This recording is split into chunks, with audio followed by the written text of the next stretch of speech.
querido amigo Felipe González, figura tan histórica en la democracia española y en la democracia latinoamericana, dice, señores, la democracia se basa en la ética de la derrota.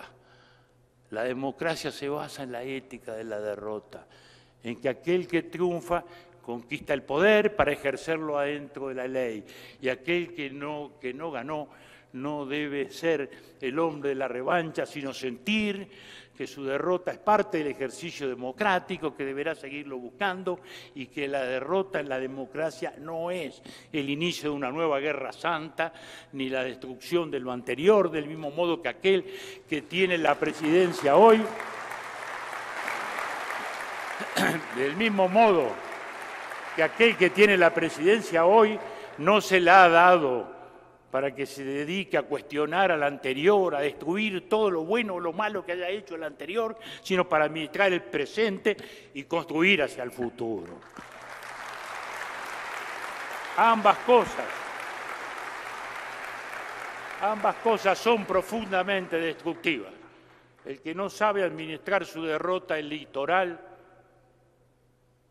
y se vuelca a la revancha, como por el contrario, el que ejerce el poder y cree que lo primero es no asumir sus responsabilidades primeras, sino por el contrario, ver cómo puede ensañarse con el pasado y encontrar de él y transformar, como recién se decía aquí, la historia no en una enseñanza, sino en un instrumento de revancha, en un arma arrojadiza para dividir a la sociedad. La historia es para comprender. Yo cuando les hablaba, y aquí se evocaba de la historia, el viejo Shakespeare, que siempre nos ilumina con su frase, decía, la historia siempre es prólogo, nunca es epílogo, porque luego se va construyendo una etapa que va a generar otro tiempo y otras circunstancias. Sí, pero la historia sirve para entender, no para juzgar, que es lo que tanto nos gusta en América Latina.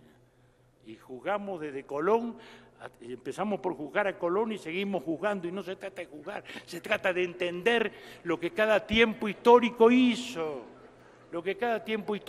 con las coordenadas de su época. Como a nosotros nos tendrán que tratar de entender y juzgar de ese modo. Y con nuestra mentalidad de hoy, juzgar lo que ocurrió hace 100 años es lo que normalmente, desgraciadamente, hacemos. Estamos entonces en un mundo distinto, con una democracia que se nos ha cambiado, con unas soberanías que se nos han cambiado, con una economía que también se nos ha cambiado, porque vivimos en los últimos años el auge de los productos inmateriales, el auge de una nueva organización productiva. Las famosas listas esas de millonarios y de grandes riquezas que publica la revista Forbes y otras revistas económicas, se nos cambió. Ya no son ni los del petróleo, ni son los de los ferrocarriles como fueron en el siglo XIX, ni los titanes del acero, sino que son, bueno, los señores de los Bill Gates y los Steve Jobs y los señores del comercio y los señores de las finanzas, porque los productos inmateriales han pasado a ser una formidable fuerza. Inesperadamente, sin embargo, ocurre que las materias primas vuelven a revalorizarse, y ese ha sido un fenómeno de estos años que es muy importante señalarlo, porque ha sido justamente la oportunidad de Latinoamérica. Las materias primas han vuelto a valer, y los alimentos han vuelto a valer.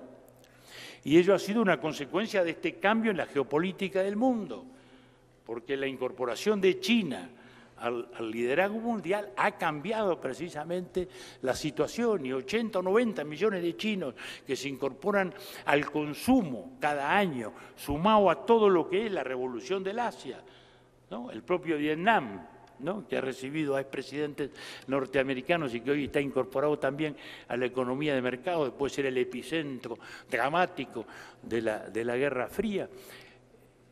Ese fenómeno nos abre una ventana de oportunidad, nos la ha abierto ya en los últimos años, pero no va a ser eterna, no va a ser permanente, porque los ciclos económicos siguen existiendo. Sin ir más lejos, ahora en el 2008 sufrimos esa crisis, ¿no?, cuando se cayó Lehman Brothers en septiembre y se produjo todo ese estrépito, que felizmente en América Latina no nos alteró demasiado la situación, pero que se instaló en el corazón de Wall Street, porque esta vez la crisis no era nuestra, la crisis era de ellos, era de los centros financieros más importantes, y era el resultado de los abusos, de los dogmatismos. Muchos hablaban de que se caía el sistema capitalista. No, el sistema capitalista no se cayó. Yo hoy les decía, en mi ya larga vida política, a ese velorio fui invitado muchas veces y nunca apareció el finado, ¿no? El capitalismo ha seguido, el capitalismo ha seguido.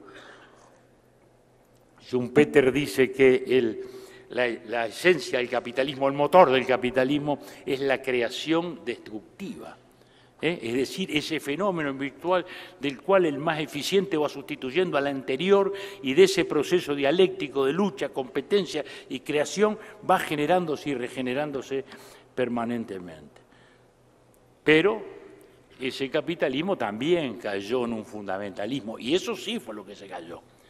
Lo que Greenspan llamó la exuberancia irracional de los mercados era la resultancia de una creencia dogmática llegada a la exageración de que los mercados debían actuar libremente y que hasta el mercado financiero podía actuar sin regulaciones ni parámetros para manejarlo.